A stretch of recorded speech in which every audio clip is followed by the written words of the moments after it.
सिद्धं शुद्धं परमीय जिणिन्दवर्णेमि चन्दमकलङ्कं गुणरयणभूषणुदयं जीवस्य परूवणं बोच्छम्। गोमटसार जीवकांड ग्रंथराज में 20 परूपणाओं का कथन करने के बाद में कुछ और भी कहने योग्य है। उसको यहाँ पर ओघ और आदेश परूपणा अधिकार के माध्यम से कहा जा रहा है। गाथा नंबर 677 677। गुड़ जीवापज्जति पाणासन्नाय मग्गणुवजोगो जोगा परुविदब्बा ओघादेशे सुपत्ययम्। कहते हैं कि जो आपने 20 स्वरूपणाएं ऊपर पढ़ी हैं उनमें गुणस्थान और मार्गणा स्थानों में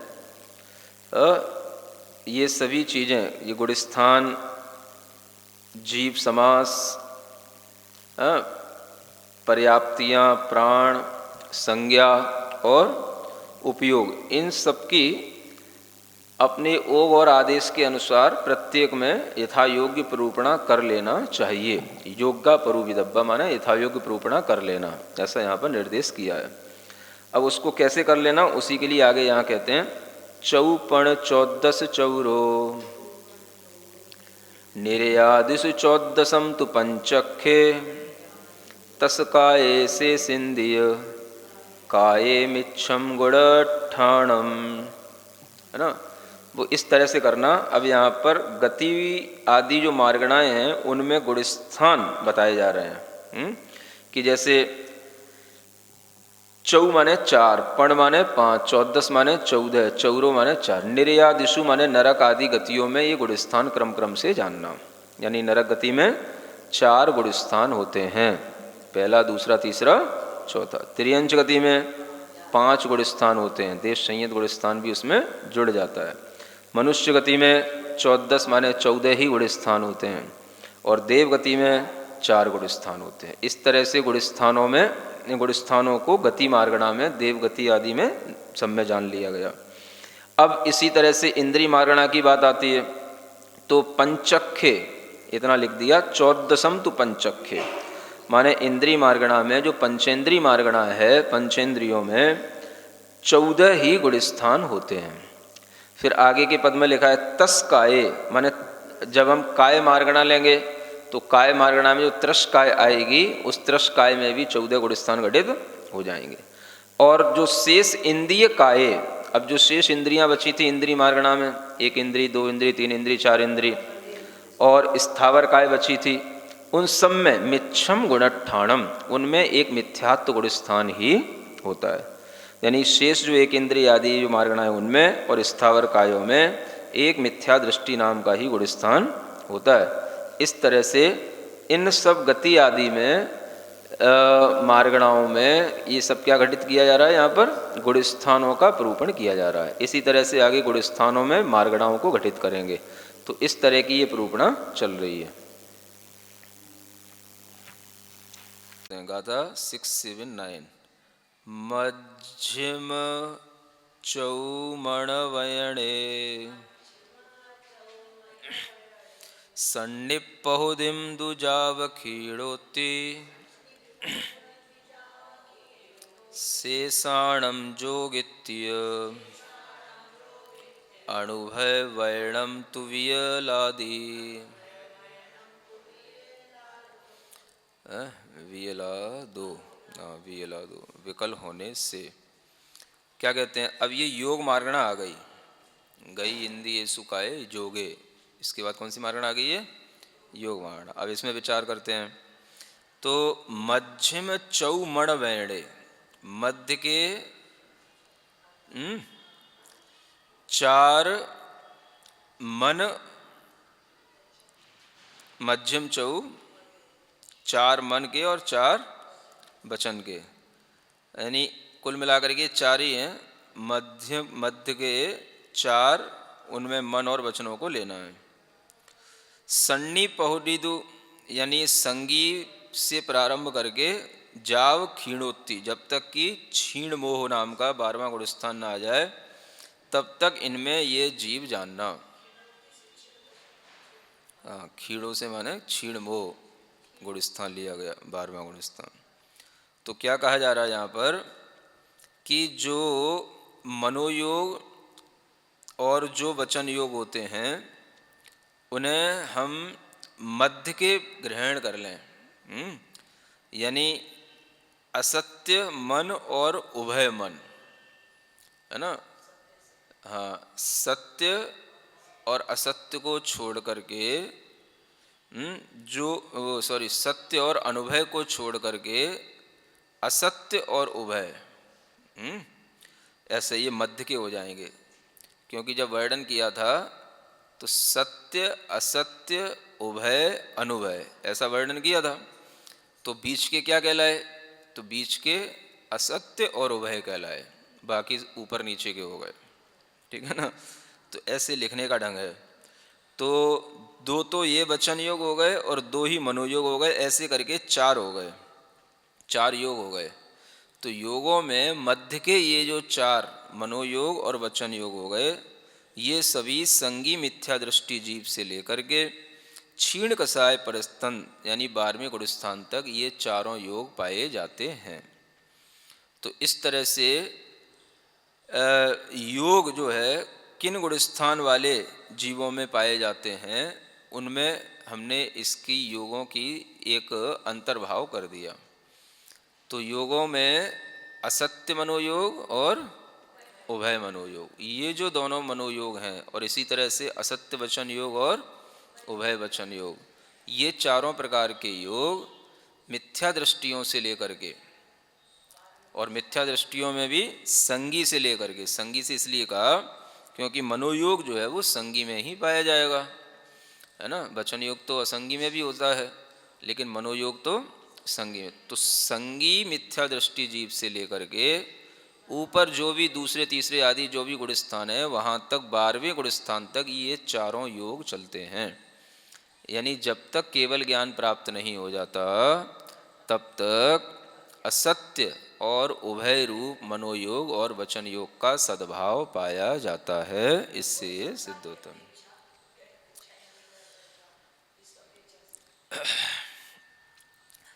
सद्भाव तो सद्भाव के रूप में ही होता है ना। क्षय नहीं हुआ सत्ता की अपेक्षा से, ऐसा कुछ नहीं कहा जा रहा है, उसका सद्भाव होता है ना। जब तक वो मतलब क्षय को प्राप्त नहीं होता है, संगी पंचेंद्री पना या मन भाव मन का जब तक क्षय नहीं होता, तब तक वो मनोयोग अपने अभिप्राय के बिना भी परिवर्तित होता रह सकता है। हाँ, तो उसमें किसी भी तरह से वो असत्य उभय मनोयोग की प्रवृत्ति चल सकती है। शेषाणम जोगोत्तीय, है ना, और जो शेष हैं उनमें अनुभय वर्णम तु विगिला दो, है ना। शेष बचे सत्य और अनुभय रूप मनोयोग और वचन योग। तो इनके जो स्वामी होंगे वो कौन होंगे? संगी पर्याप्तक मिथ्या दृष्टि से लेकर के ये जो है 13वें गुणस्थान तक वाले जीव होंगे। अब ऐसे अगर अपन निकालें सत्य मनोयोग और अनुभय मनोयोग, इसी तरह से सत्य वचन योग और अनुभय वचन योग, इनके जो स्वामी होंगे वो संगी पर्याप्तक मिथ्या दृष्टि से लेकर के 13वें गुणस्थान तक चलने वाले होंगे, वो सहयोगी केवली तक होंगे, है ना। और शेष जो बचे उनमें अनुभय वचन को छोड़ करके शेष 3 प्रकार का वचन, है ना, और 4 प्रकार का मन, इनमें एक संगी पर्याप्तक ही जीव समास होता है। संगी पर्याप्तक जीव समास का मतलब हो गया कि अनुभय वचन को छोड़ करके शेष 3 प्रकार के वचन, कौन कौन से? सत्य असत्य और उभय, है ना, और 4 प्रकार का मन, इनमें एकमात्र संगी पर्याप्तक जीव समास ही होता है। हाँ, तो जो होगा उसके लिए आगे बताया जा रहा है कि अनुभय वचन में अब हम देखेंगे तो इंद्रियों की अपेक्षा से 2 इंद्री, 3 इंद्री, 4 इंद्री, असंगी पंचेंद्री, संगी पंचेंद्री, ये सभी इसमें ये जीव समास के रूप में आ जाएंगे।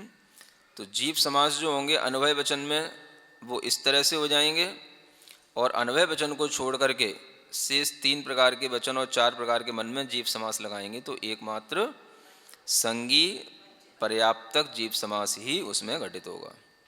तो गुणस्थान भी योगों में घटित कर दिए और उसमें जीव समासों का भी अंतर्भाव दिखा दिया। इसी तरह से ओरालंपज्जते थावर कायादि जाव जोगोत्ति तम मिस्समपज्जते चदुगुण ठाणे सुनियमेण। अभी योग में और भी चीज़ें बची हैं, है ना। अभी तो केवल वचन योग और मनोयोग का वर्णन किया, काय योग बचा है तो उसका वर्णन इस गाथा में करते हैं कि औरालम माने होता है औदारिक काय योग। ये थावर कायादि जाव जोगुत्ति, है ना। स्थावर काय को आदि लेकर के जोगो, जोगो का मतलब है यहाँ पर जो सहयोगी केवली पर्यंत हैं उन वहाँ तक इसको योगी कहा जाता है। तो औदारिक काय योग जो मिलेगा वो स्थावर काय से शुरू हो जाएगा। इंद्रियों की अपेक्षा से एक इंद्री में भी है, काय की अपेक्षा से स्थावर काय में है। तो स्थावर हैं, एक इंद्रिय हैं, ऐसे जो मिथ्या दृष्टि हैं उनमें पर्याप्त अवस्था में ही ये होता है। औदारिक काय योग किस अवस्था में होगा? पर्याप्त अवस्था में, क्योंकि अपर्याप्त अवस्था में औदारिक मिश्र का योग रहेगा।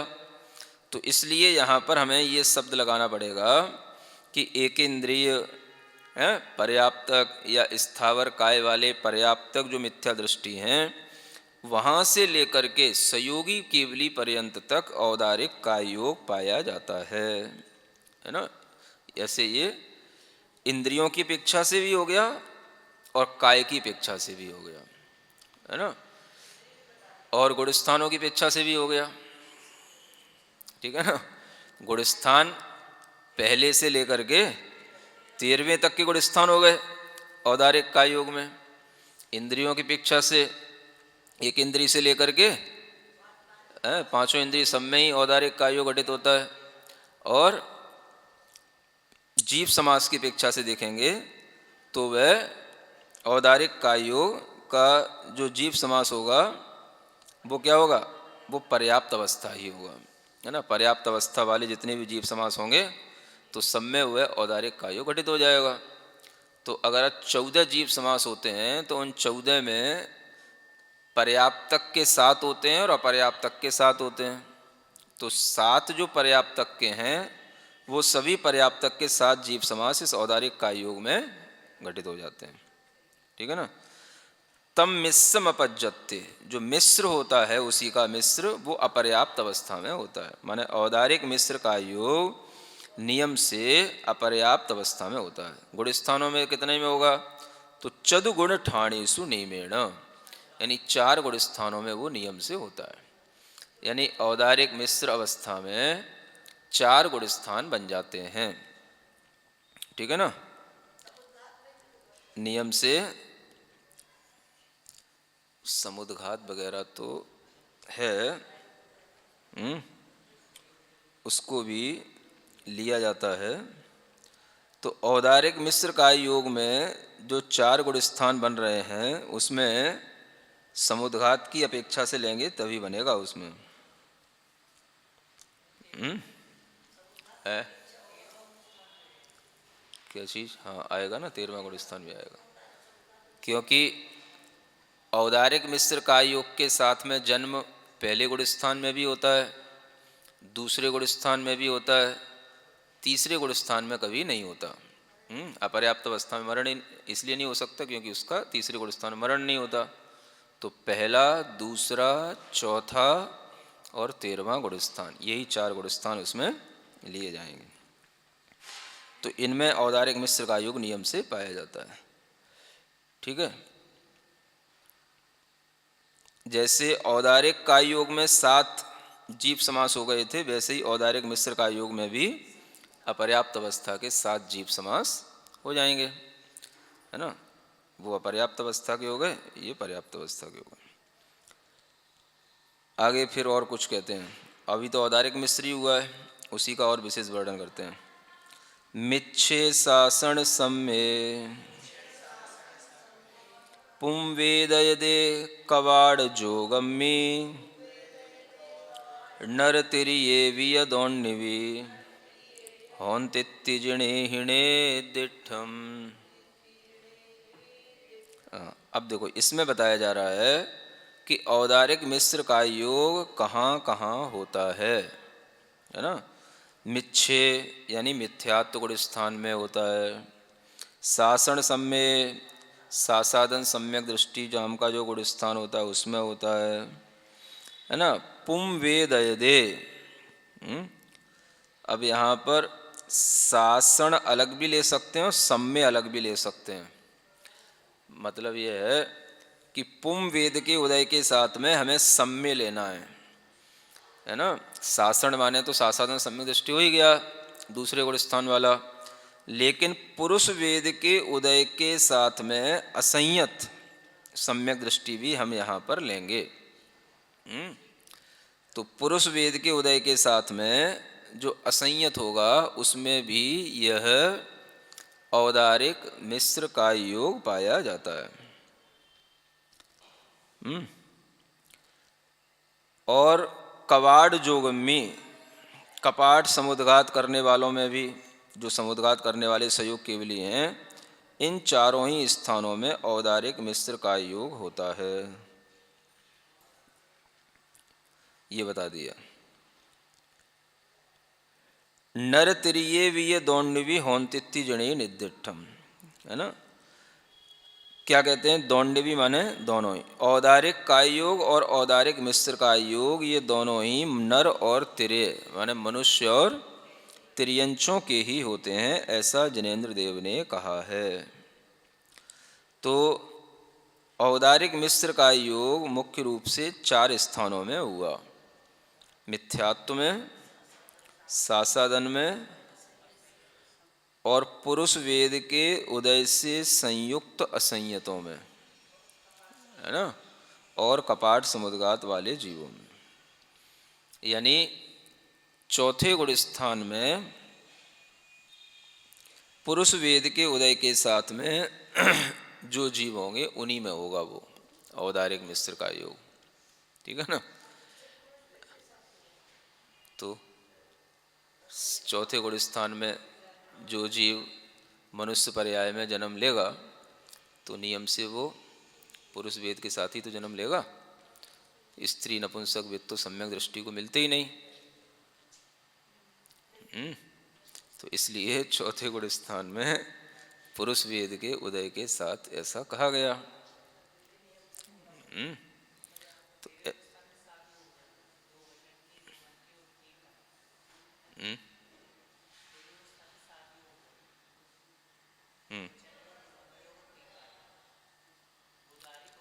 हाँ, समुद्घात की अपेक्षा से औदारिक मिश्र भी हो जाता है, आगे के समुद्घात में कार्मण भी हो जाता है, ऐसा।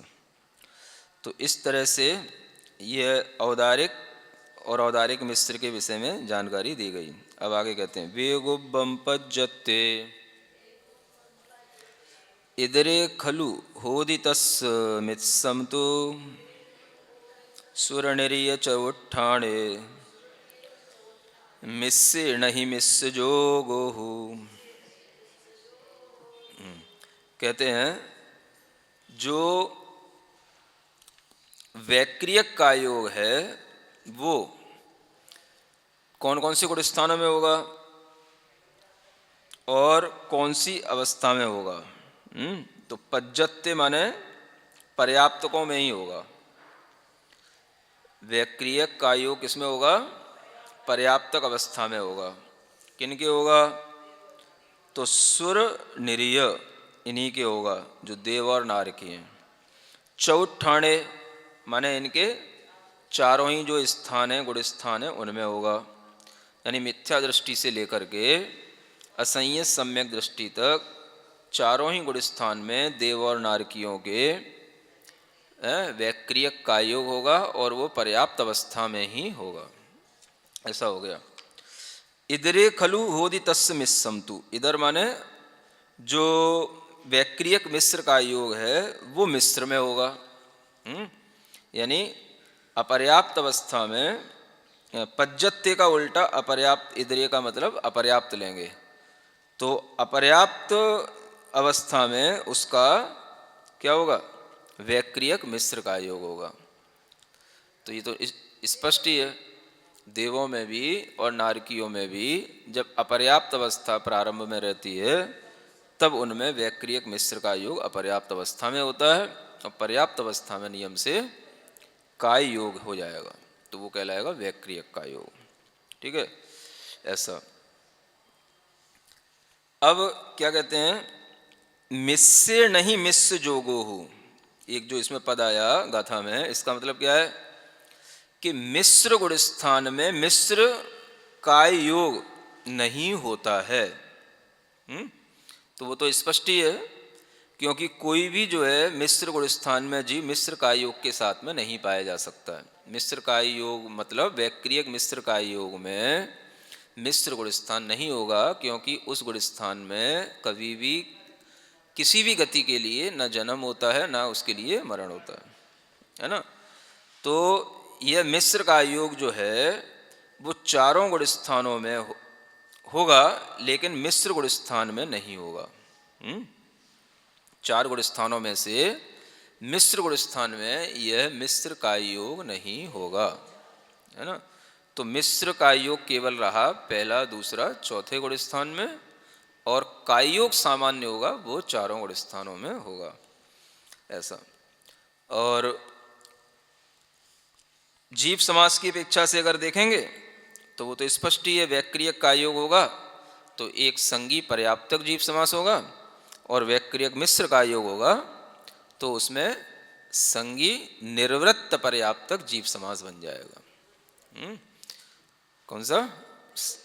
संगी तो है ही नियम से, और निर्वृत्त पर्याप्तक दशा में हुए वैक्रियक मिश्र का योग का जीव समास बन जाएगा। तो ये वैक्रियक और वैक्रियक मिश्र का योग की बात हो गई। अब आहारक और आहारक मिश्र की बात आगे बढ़ करते हैं। आहारोपज्जते इधरे खलु होदि तस्य मिस्सोदु अंतो मुहूर्त काले छट्ट गुणे होदि आहारो। आहारोपज्जते, आहार का योग होगा वो भी पर्याप्त अवस्था में ही होगा। इधरे माने अपर्याप्त अवस्था में खलु होदि तस्व मिस्सोदु, उसका ही मिश्र होगा, माने आहारक मिश्र का योग कब होगा? अपर्याप्त अवस्था में होगा। तो पर्याप्त अवस्था में आहारक का योग हुआ और अपर्याप्त अवस्था में आहारक मिश्र का योग सिद्ध होता है। अंतो मुहूर्त काले, ये जो दोनों ही योग होते हैं इनका जगन्य और उत्कृष्ट काल कितना है? अंतर मुहूर्ती है ना। चाहे आहारक का योग हो या आहारक मिश्र का योग हो, चाहे इनका जगन्य काल हो या उत्कृष्ट काल हो, इनका काल कितना है? अंतर मुहूर्त। छठ गुणे, और ये कौन से गुण स्थान में होते हैं? छठवें गुण स्थान वाले मुनि के ही यह योग होता है। तो इस तरह से इसमें आहारक और आहारक मिश्र का योग के ये गुण स्थान भी बता दिए, पर्याप्त अवस्था भी बता दी, है ना। और जीव समास की अपेक्षा देखा जाए तो वह सब में आहारक का योग में संगी पर्याप्तक होगा, और आहारक मिश्र का योग में संगी होने के साथ साथ अपर्याप्तक, जिसको हम निर्वर्त पर्याप्तक दशा कहेंगे, उसी में यह घटित हो जाएगा। और गुण स्थान दोनों का एक ही है, छठा गुण स्थान ही होता है। इस तरह से ये हो गया। ओरालियमिस्सं वा चौगुण ठाणेषु होदि कम्मय्यम चदुगदि विग्रह काले जोगिस्य पदर लोग पूरणगे, है ना। क्या कहते हैं?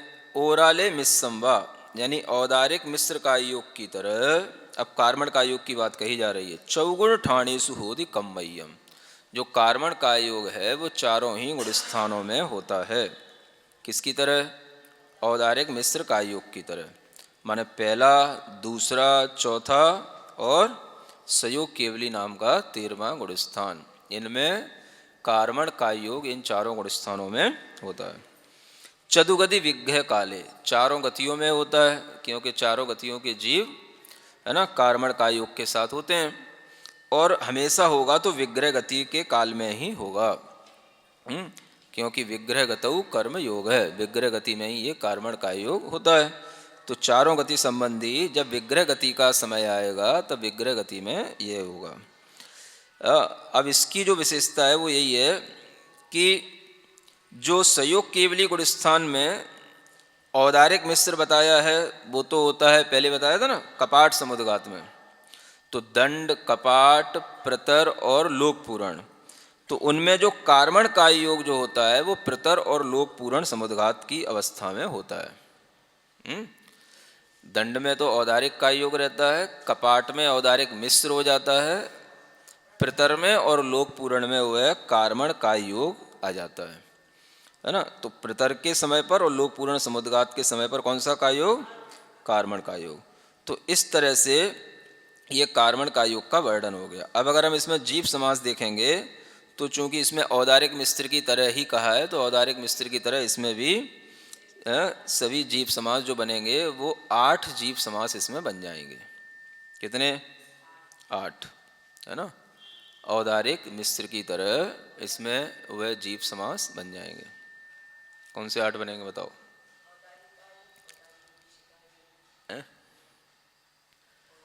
जीव समास, जीव समास क्या होते हैं? बोलो बोलो। कार्मण का योग में जीव समास, तो बोलो ना।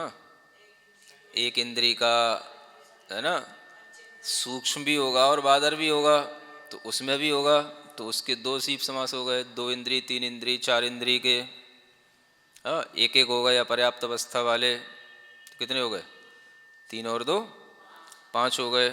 और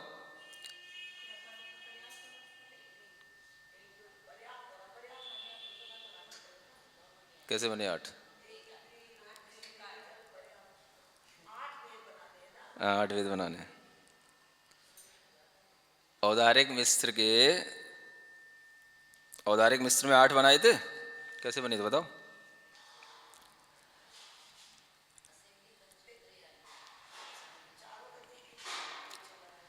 सीधा सीधा संगी पंचेंद्री के भी होंगे, असंगी पंचेंद्री के भी होंगे, है ना। तो 4 ये हो गए। इन संगी पंचेंद्री का 1 लिया जाएगा, है, और असंगी पंचेंद्री का भी 1 लिया जाएगा, तो इनके एक एक अपर्याप्तक के ये हो गए। तो 1 2